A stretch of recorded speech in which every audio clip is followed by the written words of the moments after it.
हमारी सरकार नया इनकम टैक्स बिल लेके आ रही है।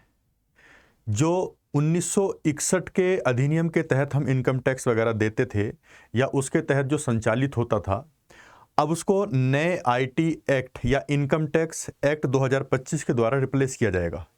अगर ये बिल आ जाता है तो सरकार हमारे ईमेल आईडी, हमारे सोशल मीडिया अकाउंट और बाकी जितनी भी प्राइवेसी हमारी होती है अकाउंट्स में, जितने भी सोशल मीडिया अकाउंट्स हैं, सारे हैंडल्स हैं या हमारा जो ईमेल आईडी है, उसमें घुसने का रास्ता सरकार को मिल जाएगा। कैसे? आपके पासवर्ड तक, आपके ईमेल के अंदर जाने तक आपकी जो आईडी है, चाहे वो फेसबुक की हो या इंस्टाग्राम की हो या बाकी सोशल मीडिया अकाउंट की हो, वहां तक जाने का सरकार को रास्ता मिल जाएगा। इस वजह से इस बिल की आलोचना हो रही है। अगर ये बिल पास हो जाता है और ये अधिनियम आ जाता है तो 1 तारीख से 2026 से ये जो है अप्लाई हो जाएगा और इस तरह से सरकार को हमें एक्सेस करने का अधिकार मिल जाएगा। तो ये बिल है क्या, क्या क्या इसमें प्रावधान किए गए हैं, किस किस तरह से ये प्रॉफिटेबल हो सकता है या हमारी जो प्राइवेसी है वो उस पर हमला कर सकता है, इन सब पे चर्चा करेंगे आज हम। तो ये बिल क्या है, किस तरह से सरकार इसको इंपोज कर रही है, कैसे कैसे ला रही है, क्या प्रावधान है, सारी चर्चा करेंगे। मैं आपको इसके दोनों पक्ष दिखाऊंगा, आप डिसाइड करना और कमेंट सेक्शन में बताना क्या ये बिल लाना सही है या गलत है। क्या सरकार के हाथ में हमारी प्राइवेसी पूरी तरह से चली जाएगी, हमारी प्राइवेसी नाम की कोई चीज़ नहीं रहेगी? तो अगर ये बिल आ जाता है और सरकार हमारे ईमेल तक झांक सकती है, ईमेल के अंदर तक जा सकती है, सोशल मीडिया अकाउंट में जा सकती है, तो राइट टू प्राइवेसी का क्या, हमारी जो फंडामेंटल राइट है, राइट टू प्राइवेसी, उसका क्या होगा, हमारे जो मौलिक अधिकार है उसका क्या होगा? तो इन्हीं सब पर चर्चा करेंगे। आप लोग डिसाइड करना और कमेंट सेक्शन में बताना कि क्या ये बिल आना चाहिए कि नहीं आना चाहिए। तो न्यूज़ क्या है, भारत का जो टैक्स परिदृश्य है, कर परिदृश्य है, उसमें एक ऐतिहासिक मील का पत्थर प्रस्तुत करते हुए जो वित्त मंत्री हमारी, इन्होंने 13 फरवरी 2025 को संसद में आयकर विधेयक 2025 पेश किया है। आयकर विधेयक 2025, ये अभी विधेयक है, अगर पास हो जाएगा तो ये बाद में हमारा कानून बन जाएगा। तो इसमें क्या क्या चीजें हैं, क्या क्या प्रावधान है, चर्चा करेंगे। उससे पहले आपको एक इंफॉर्मेशन दे देता हूं। सिविल सर्विसेज डे आप लोग मना रहे हैं, इसके उपलक्ष्य में अनअकैडमी ने अपने प्राइस को रिड्यूस कर दिया क्योंकि आप सिविल सर्विस की तैयारी कर रहे हैं। मात्र 1999 में आपको सब्सक्रिप्शन मिलेगा अब, और 12 महीने तक का आपको फ्री एक्सटेंशन मिलने वाला है इसमें। जैसे कि आप जानते हैं अनअकैडमी के 2023 में 70 से ज्यादा सिलेक्शन हुए हैं। इसमें आपको जीएस और सीसेट की टेस्ट सीरीज मिलेगी, सारे बैचेस का एक्सेस आपको मिलेगा, जितनी भी टेस्ट सीरीज है उनका इवैल्यूएशन होगा, मेंस की टेस्ट सीरीज का डेडिकेटेड डाउट क्लियरिंग सेशन है, 1-to-1 मेंटरशिप मिलेगा। मात्र 19,999 सिविल सर्विसेज डे के उपलक्ष्य में ये आपको ऑफर मिल रहा है, जल्दी से अवेल करिए। लिंक डिस्क्रिप्शन में है, जाके क्लिक करेंगे और वहां से सीधे पे कर देंगे। आपको ये ऑफर लेने के लिए कोड इस्तेमाल करना पड़ेगा PAUPSC। अगर ये ऑफर आपको चाहिए तो कोड लगाना पड़ेगा PAUPSC। और अगर आप जो ये वीडियो है इसके डिस्क्रिप्शन में जो लिंक दिया गया, अगर उससे जाते हैं तो ये कोड आपको लगाए मिल जाएगा, डायरेक्ट आपको डिस्काउंट हो जाएगा वहाँ पे। इसके अलावा अनअकैडमी 2 तरह के कोर्स आपको ऑफर करता है, एक तो प्लस और एक आइकॉनिक। ये जितने भी प्लस के फीचर्स हैं ये आइकॉनिक में मिलते हैं। प्लस इसके साथ साथ ऑफलाइन रिकॉर्ड क्लासेस आपको एक्सेस मिलता है, लाइव मेंटरशिप प्रोग्राम, 20 जीएस की printed book, dedicated mains answer writing, doubt features और रिवीजन मॉड्यूल, ये सब आपको मिलता है। कॉम्बो भी आप इसमें ले सकते हैं, मेंस, प्री और आपका ऑप्शनल और जीएस सब कुछ उसमें मिल जाएगा आपको, सीसेट वगैरह सब साथ में मिलेगा। इसके अलावा कंप्लीटली फ्री लेके अनअकैडमी आपके लिए PYQ टॉपिक वाइज, जो जीएस पेपर फर्स्ट है उसके PYQ टॉपिक वाइज सीसेट के अभी आने वाले हैं, वो भी आपको मिल जाएंगे। यूपीएससी बिगिनर किट है, यूपीएससी का सिलेबस एनसीईआरटी जो सब्जेक्ट वाइज है, UPSC strategy, most important topics, PYQ सब ये फ्री में है। लिंक डिस्क्रिप्शन में जाकर डाउनलोड कर लो। अगर 25 आपको देना है तो 1 साल का कंपाइल्ड करंट अफेयर्स आपको मिल जाएगा एक ही जगह पर, इसका भी लिंक डिस्क्रिप्शन में जाकर डाउनलोड कर लीजिए। तो आते हैं अपने मुद्दे पर, जो टॉपिक है हमारा, क्या टॉपिक है, किस तरह से इसमें प्रावधान है, क्या क्या, पूरा इसको देखेंगे। केंद्रीय बजट में घोषित जो आयकर विधेयक 2025 है, इसको वित्त मंत्री निर्मला सीतारमण ने 13 फरवरी को संसद में पेश किया था। इस विधेयक का उद्देश्य है आयकर अधिनियम 1961। आयकर अधिनियम 1961, इसका जो उद्देश्य है, इस वाले एक्ट में जिससे हम पहले से टैक्स जमा कर रहे थे इसको निरस्त करना और इसे सरलीकृत संस्करण में बदलना। यानी कि जो आयकर अधिनियम 1961 है इसको अब खत्म कर दिया जाएगा अगर 2025 वाला विधेयक पास हो जाता है, ये आ जाता है तो, कानून बन जाता है तो। यदि ये पारित हो जाता है तो नया जो कानून है वो 1 अप्रैल 2026 से लागू हो जाएगा। ये याद रखने वाली चीजें हैं, 1 अप्रैल 2026 से लागू हो जाएगा। अगर ये एक्ट पास हो जाता है तो आयकर अधिनियम 1961 खत्म हो जाएगा। जो आयकर अधिनियम 1961 है, आज वर्तमान में जो चलता है, ये 6 दशक से भी पहले लागू किया गया था और समय बीतने के साथ साथ इसमें कई संशोधन भी किए गए थे। जो आयकर अधिनियम 1961 है, इसमें कई चेंजेज भी हुए, लेकिन वो चेंजेज आसान नहीं थे। उसने इस अधिनियम की लैंग्वेज को और क्लिष्ट कर दिया, मुश्किल कर दिया। कई लोगों का मानना था कि इसके परिणाम स्वरूप वर्तमान अधिनियम को पढ़ना कठिन हो गया है, व्याख्या करना और जटिल हो गया है और इसके परिणाम स्वरूप अनुचित मुकदमेबाजी भी हो गई है। उसमें क्या लिखा है वो समझना मुश्किल है, उसकी व्याख्या करना मुश्किल है, फालतू के मुकदमे उस पर लग जाते हैं टैक्स भरने वालों पे, तो ये लोगों का मानना है। इसलिए इसको सरल बनाने के लिए कवायद शुरू हो गई और वास्तव में एक उपयुक्त समय है इस टाइम पर कि इसको सरल बनाया जाए। और 1 दशक पहले जबकि एक डायरेक्ट टैक्स कोड आया था DTC, लेकिन फिर भी उसके साथ या उसके इस मसौदे को लाने के बाद भी इसमें सरलीकरण नहीं हुआ था, ये इजी नहीं हुआ था, जो 1961 का कानून है।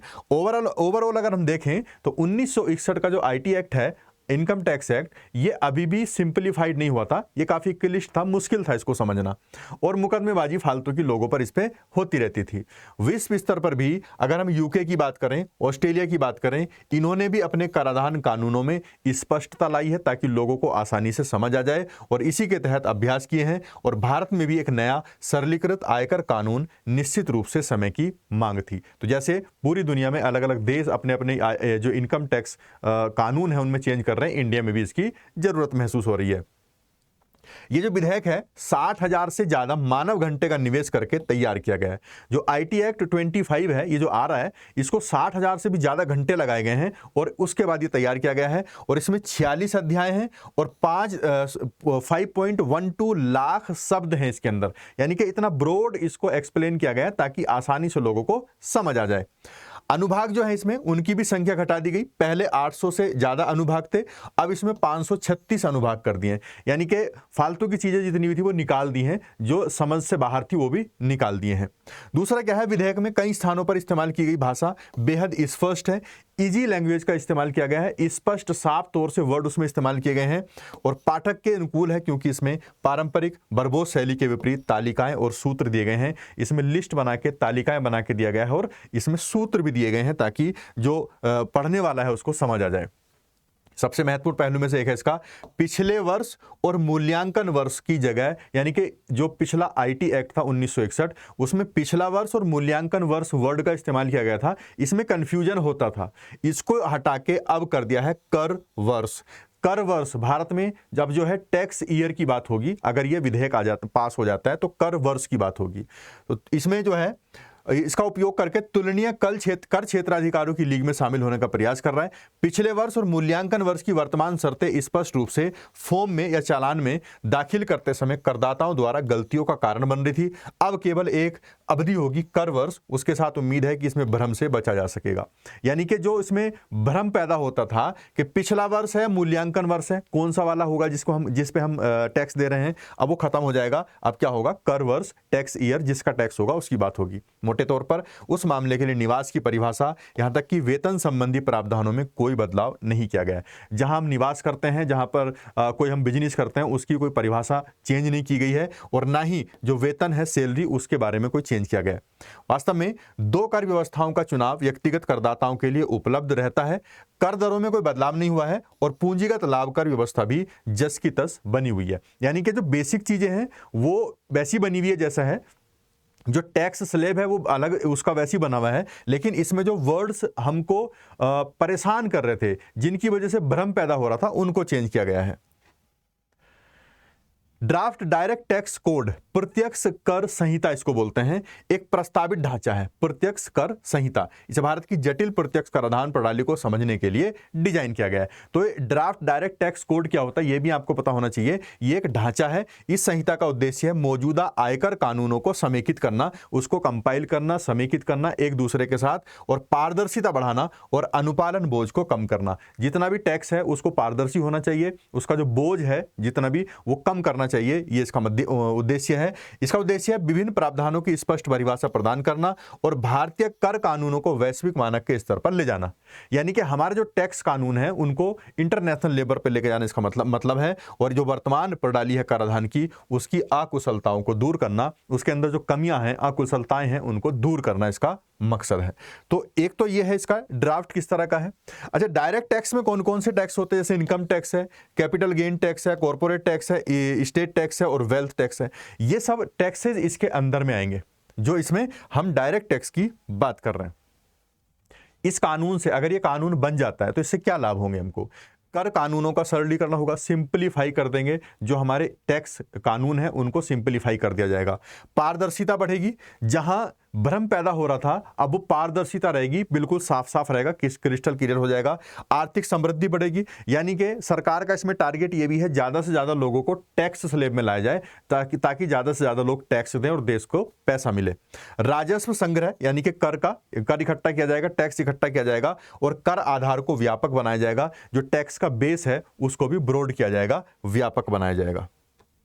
आयकर अधिनियम 1961 क्या है जिसकी हम बात कर रहे हैं, आयकर एक्ट या इनकम टैक्स एक्ट 1961, ये भारत में आयकर को नियंत्रित करने वाला एक मूलभूत कानून है। भारत में टैक्स को नियंत्रित करता है 1961 का एक्ट। ये व्यापक तंत्र के रूप में तय करता है कि व्यक्तियों और निगमों से आयकर किस प्रकार लगाया जाएगा, प्रशासित किया जाएगा और इकट्ठा किया जाएगा। इनकम टैक्स कैसे लगेगा, कैसे उसको प्रशासित किया जाएगा और कैसे उनसे इकट्ठा किया जाएगा, ये सारे रूल इसके अंदर आते हैं 1961 के आईटी एक्ट के तहत। अभी तक ये चल रहा है इनकम टैक्स अधिनियम। इसमें 298 धाराएं हैं, 23 अध्याय हैं और कई महत्वपूर्ण प्रावधान हैं, जिसमें भारत में कराधान के सभी पहलू शामिल किए गए। तो जितने भी टैक्सेस के सारे पहलू हैं वो सब इसमें शामिल किए गए हैं और ये एक प्रत्यक्ष कर है जिसे व्यक्तियों को वहन करना होता है और इसे हस्तांतरित करने का विकल्प नहीं होता। इसको अगर आप पे टैक्स लगा है तो आपको देना ही पड़ेगा, वो हस्तांतरित नहीं होगा, ट्रांसफर आप नहीं कर सकते हैं। किस उद्देश्य से लाया गया था? आर्थिक स्थिरता बढ़े। अधिनियम का उद्देश्य निजी खर्च को विनियमित करके और प्रगतिशील कराधान सुनिश्चित करके आर्थिक स्थिरता बनाए रखना। आर्थिक स्थिरता बनाए रखने का इसका उद्देश्य था मेन, और प्रगतिशील कराधान बनाना, इसका उद्देश्य सुनिश्चित करना है कि व्यक्ति अपनी आय के स्तर के अनुसार करों में योगदान दे। अगर आप 100 रुपए कमाते हैं तो उसी हिसाब से टैक्स दें, अगर कोई 1 लाख रुपए कमाता है तो उसी हिसाब से टैक्स दे, जितनी उसकी इनकम है उसी स्लैब में जाके टैक्स दे, जिससे कर प्रणाली में निष्पक्षता और समानता को बढ़ावा मिलेगा। ये भी उसका उद्देश्य था। राजस्व संग्रह, जो विभिन्न स्रोत हैं उनसे आय पर कर लगाने के लिए स्पष्ट नियमों की रूपरेखा बनाकर अधिनियम कुशल राजस्व संग्रह और प्रबंधन में मदद करता है। कोई भी एक्ट अगर हम बनाते हैं, कोई कानून बनाते हैं किसी भी चीज से रिलेटेड, तो वो हमें हेल्प करता है ओवरऑल किसी ढांचे को सही से चलाने में। क्या क्या प्रावधान है इसमें? कर स्लैब दिया, इसमें आय वर्ग और व्यक्तियों और व्यवसायों पर लागू संबंधित कर दरों को परिभाषित करता है। जैसे आपने देखा होगा, 0 से मान लो 5 लाख रुपए तक कोई मान लो 0 टैक्स लग रहा है, 5 लाख से सपोज करो 10 लाख तक 5% टैक्स लग रहा है एग्जाम्पल के लिए, तो इस स्लैब इसमें डिसाइड करता है। वार्षिक सीमा के अधीन 80C यानी कि जो निवेश करता है, 80D यानी कि चिकित्सा बीमा प्रीमियम, और 80G जो दान वाली वो आती है, जैसे में एनजीओ वगैरह आते हैं, जैसी धाराओं के अंतर्गत कटौती की अनुमति भी ये देता है। मूल्यांकन क्या है इसका? कर योग्य आय का आकलन करने, रिटर्न दाखिल करने और ऑडिट करने की प्रक्रियाओं का विवरण भी देता है। आप देखा नहीं कि ITR भरना है, और जो IT रिटर्न है आपकी वो भरना है, वो दाखिल करना, और उसके साथ जो ऑडिट करना, इन सारी चीजों का विवरण भी ये देता है, कैसे कैसे क्या क्या प्रोसेस होगी। स्रोत पर कर कटौती यानी कि TDS, आपने देखा होगा अगर आपकी इनकम है तो उस पर TDS कटता है। तो कुछ भुगतानों के लिए स्रोत पर कर कटौती की आवश्यकता होती है, जिससे कर संग्रह प्रक्रिया सरल हो जाती है। आपका TDS करता है जब आप अपना ITR भरोगे, इनकम टैक्स रिटर्न भरोगे, तो वो TDS आपके अकाउंट में आ जाता है। अगर आप पे टैक्स लगता होगा तो टैक्स कट जाएगा, वरना वो TDS आपको मिल जाएगा। पूंजीगत लाभ, अल्पकालिक और दीर्घकालिक लाभ के प्रावधानों सहित परिसंपत्तियों की बिक्री से होने वाले मुनाफे पर कराधान को विनियमित करता है। जितनी भी परिसंपत्तियां आपकी, उस पर जो प्रॉफिट हो रहा है उस पर ये मुनाफा देता है। गैर अनुपालन के लिए दंड और अपील के माध्यम से विवादों को हल करने की भी प्रक्रियाओं की रूपरेखा तैयार करता है। अगर आप टैक्स चोरी करते हैं, आप कानून के हिसाब से नहीं चलते, तो दंड का प्रावधान भी ये करता है। तो जितना भी ये IT एक्ट है जिसमें सारी चीजों का प्रावधान किया गया है, टैक्स स्लैब भी बनाया गया है, कर का जो अगर आप नहीं दोगे टैक्स तो उस पर सजा भी है। कॉर्पोरेट कर दरें, जो हाल ही के कुछ सुधार हुए हैं इसमें, उसमें कुछ चीजें लाई गई। हाल के सुधारों में कॉर्पोरेट कर दरों को कम करना और कुछ प्रोत्साहनों को चरणबद्ध तरीके से समाप्त करना शामिल है। कॉर्पोरेट बहुत सारा टैक्स था, उसको घटा दिया गया है। ये फिलहाल में इसमें कुछ चेंजेस हुए हैं। क्या क्या कर दिया गया देखते हैं। 2017-18 में 29.49% था जो कॉर्पोरेट टैक्स था, अब वो घटा के 21-22 में 23.26% हो गया। और जो विदेशी कंपनियां हैं उनके लिए कॉर्पोरेट टैक्स की दर भी घटा दी गई है, 35% कर दी विदेशी कंपनी। अगर विदेशी कंपनी भारत में आती है तो उन पे कॉर्पोरेट टैक्स 35% होगा और एंजल टैक्स को पूरी तरह से समाप्त कर दिया गया। व्यक्तिगत अगर हम पर्सनली डेटा स्लैब की आयकर स्लैब की बात करें तो कम आय वाले जो समूह हैं उनके लिए कम आयकर स्लैब और कम दरों से बड़ी संख्या में व्यक्तिगत करदाताओं को लाभ होने की उम्मीद है। मतलब जो कम इनकम वाले लोग हैं उन पे कम वो लगाया जाएगा टैक्स और ज्यादा लोगों को उसमें शामिल किया जाएगा। कर स्लैब के सरलीकरण से करदाताओं की संख्या में वृद्धि हुई, जो 19-20 और 22-23 के दौरान 89.8 मिलियन थे वो 93.7 मिलियन हो गए, यानी कि टैक्स घटा के ज्यादा लोगों को उसके अंदर ला दिया। तो जो टैक्स पेयर थे वो बढ़ गए हैं, 89.8 मिलियन से 93.7 मिलियन हो गए हैं। तो आयकर विधेयक 2025 क्या कहता है? यह कहता है कि जो 1961 का एक्ट था उसके स्थान पर संसद में पेश किया गया और इसका उद्देश्य है सरल संरचना, स्पष्ट भाषा और कम मुकदमेबाजी। संरचना सरल होगी, इसकी भाषा स्पष्ट होगी, मुकदमेबाजी नहीं होगी। और इसमें जो मूल्यांकन वर्ष जो दिया गया उसमें वर्ड उसकी जगह कर वर्ष यानी कि टैक्स ईयर को लाया जाएगा, यानी कि वर्ड चेंज किया जाएगा। हालांकि जो प्रावधान है इसको सुव्यवस्थित तो करता है, लेकिन विशेषज्ञों का तर्क है कि इसमें अनुपालन और दंड में प्रमुख संरचनात्मक परिवर्तनों का अभाव है, यानी कि कोई संरचनात्मक परिवर्तन इसमें हो नहीं रहा। जो एक्सपर्ट्स हैं वो इसको ये कह रहे हैं कि इससे कोई खास संरचनात्मक परिवर्तन हो नहीं रहा है, चेंज हो नहीं रहा है। प्रमुख प्रावधान क्या क्या है इसके? कर वर्ष अवधारणा का परिचय इसमें दिया गया है, यानी कि मूल्यांकन वर्ष जो है इसको हटा दिया गया है और कर वर्ष यानी कि वित्तीय वर्ष 1 अप्रैल जो 1 अप्रैल से 31 मार्च होता है उसकी जगह भी चेंज कर दिया गया। मतलब 1 अप्रैल से 31 मार्च को हटा के जिस दिन कंपनी शुरू होगी उस दिन से आपका साल शुरू होगा। जिस दिन आपकी कंपनी शुरू होगी उस दिन से आपका साल शुरू होगा। और आय की विस्तारित परिभाषा भी इसमें आ गई है, जैसे क्रिप्टो करेंसी है, एनएफटी है, एनएफटी से आप पेमेंट करते होंगे। जितने भी आभासी डिजिटल संपत्ति है उनको अब भूमि, शेयर और बुलियन के समान पूंजीगत संपत्ति माना जाएगा, जो कर गणना को प्रभावित करता है। तो अब ये भी आपकी क्या मानी जाएगी? संपत्ति मानी जाएगी, जैसे आपकी शेयर होते हैं, भूमि होती है, बुलियन संपत्ति होती है। विधेयक में प्रावधान और पूर्ति संदर्भों की संख्या कम कर दी गई है, जिससे कई धाराओं और नियमों पर निर्भर हुए बिना व्याख्या करना आसान हो गया। बहुत सारे इसके प्रावधान खत्म कर दिए गए ताकि व्याख्या आसानी से की जा सके। और अब जो है टीडीएस, मूल्यांकन समय सीमा, विवाद समाधान और कटौती से संबंधित जितने प्रावधान हैं उनको आसान पहुंच के लिए सारणीबद्ध किया गया है, सारणी बनाई गई है ताकि आसानी से आप इसमें पहुंच बना सके। पुरानी जो छूट है उनको हटा दिया गया। धारा 54E जो 1992 से पहले परिसंपत्ति हस्तांतरण के लिए पूंजीगत लाभ छूट था, इसके जैसे प्रावधान है और पिछले प्रावधानों से अनावश्यक धाराओं को समाप्त कर दिया। अन्य कर कानूनों का एकीकरण कर दिया गया। जो संपत्ति कर हैं उनके प्रावधान और सेवा अनुबंधों के लिए इन्वेंटिव मूल्यांकन और राजस्व मान्यता के नियमों को एक रूपता के लिए विधेयक में शामिल किया गया है, यानी कि सब ये एक जैसे लगेंगे, एक रूपता इनमें लगेगी। धारा पहले 298 थी, अब 536। अनुसूची 14 से 16, 23 से 23 ही रह गई, 880 622 पन्ने हैं, यानी कि सारे इसमें चेंजेस किए गए हैं। लाभ क्या है इसके? बेहतर पठनीय और स्पष्ट है, यानी कि जटिल कानूनी भाषा को हटा दिया गया है, क्रॉस रेफरेंस को हटा दिया गया है और करदाताओं के लिए अपनी देनदारियों को समझना आसान बना दिया। अधिक संगठित संरचना बना दी गई। जो कर कटौती है, छूट है, अनुपालन है, इस समय सीमा को अब अनुसूची और तालिकाओं में समूहीकृत किया गया है, यानी कि तालिकाएं बना दी हैं। अब फालतू का टाइम आपको नहीं लगेगा। जो डिजिटल अर्थव्यवस्था है उसके साथ इसको जोड़ दिया गया है। पहले जो डिजिटाइजेशन नहीं था अब उसको उसमें जोड़ दिया। तीव्र अनुपालन और प्रसंस्करण किया गया। कर के नियमों के समावेशन से प्रशासनिक देरी कम हो जाएगी और अनुपालन अधिक कुशल हो जाएगा। यानी कि जो विधेयक है इसमें सबसे मेन चीज क्या है कि चीजों को आसान बनाना है। जो विधेयक है अन्य कर कानूनों जैसे संपत्ति कर, इन्वेंटरी मूल्यांकन, उनके नियमों को एकीकृत करके अलग कानून बनाने की आवश्यकता नहीं रहेगी। सारे इसमें एक में आ जाएंगे, अलग से कोई कानून इनके लिए नहीं आएगा। पर चुनौतियां क्या है इसकी? कुछ चुनौतियां भी होंगी। न्यूनतम संरचनात्मक सुधार, कोई खास सुधार नहीं किया गया। एक्सपर्ट ये कह रहे हैं विधेयक में मोटे तौर पर मौजूदा कर नीतियों को बरकरार रखा गया है और अनुपालन बोझ या जुर्माना संरचनाओं में कोई महत्वपूर्ण परिवर्तन नहीं किया गया है, एक्सपर्ट कह रहे हैं। मुकदमेबाजी बढ़ने की संभावना, ये कानून लाने में तो कह रहे हैं कि मुकदमेबाजी कम होगी, लेकिन एक्सपर्ट कह रहे हैं कि मुकदमेबाजी बढ़ जाएगी। अगर विधेयक में पाठक को सरल बनाया गया है तो फिर भी कुछ व्यापक शब्द अपरिभाषित रह गए हैं, जिससे कानूनी विवादों की गुंजाइश बनी रहेगी। और सबसे मेन बात यह है कि अब अधिकारियों के पास खोज और जब्ती की शक्तियां बढ़ गई हैं। मेन मुद्दा यह है कि अब अधिकारी आपके ईमेल, आपके डिजिटल खाते वहां तक पहुंच जाएंगे और पासवर्ड को ओवरराइड कर लेंगे। आपके पासवर्ड को भी ओवरराइड कर दिया जाएगा इसके माध्यम से, इस एक्ट के माध्यम से। इसमें करदाताओं के उपायों का अभाव है, उनके लिए कोई खास उपाय नहीं किया गया, जैसे कर पहले था वैसे भी अभी है। और कार्यान्वयन पर अनिश्चितता है, कोई कार्यान्वयन के लिए फिलहाल निश्चित कोई रास्ता नहीं है, अनिश्चित इसमें दी गई है। बस मूल्यांकन वर्ष से घटा के कर वर्ष इसमें कर दिया गया है।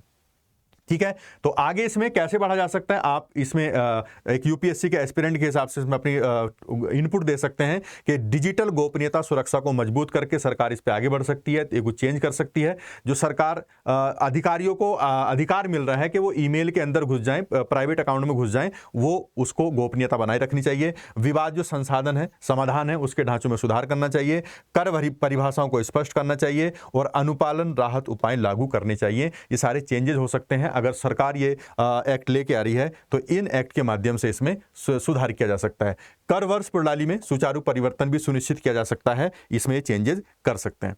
तो ये था आज का टॉपिक हमारा, उम्मीद है आपको पसंद आया होगा। लेकिन आप इस एक्ट के बारे में क्या राय रखते हैं वो आप कमेंट सेक्शन में जरूर दीजिएगा। क्या इसको आना चाहिए, और अगर आना चाहिए तो इसमें क्या चेंजेस होने चाहिए या नहीं आना चाहिए, आप जैसी भी राय रखते हैं दीजिएगा जरूर। तो आज के सेशन में फिलहाल इतने रखेंगे। उम्मीद है सेशन पसंद आया होगा। Thanks for watching.